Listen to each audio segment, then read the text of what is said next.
நீங்களும் நானும் இயேசுவுக்காக இருக்கும் பொழுது அவருடைய கிரியைகளை நம்மிடத்தில் காண்பிப்பார். அவர் செய்கிற அற்புதத்தை நம்மிடத்தில் காண்பிப்பார். அவர் செய்கிற அதிசயத்தை நம்மிடத்தில் காண்பிப்பார்.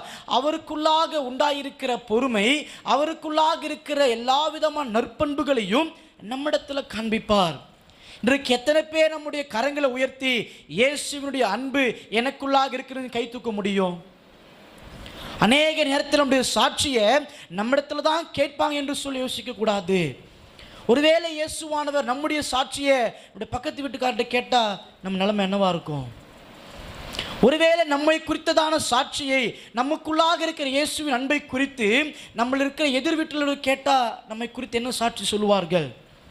ஒருவேளை நம்முடைய வாழ்க்கை உலக மனுஷனத்தில் போயிட்டு அவரை குறித்து நீங்கள் சொல்லுங்க என்று சொல்லும்பொழுது நீங்கள் எப்படிப்பட்ட பண்புள்ளவர்களாக இந்த பூமியில் வாழ்ந்தீர்களோ அவைகளை தான் அவங்க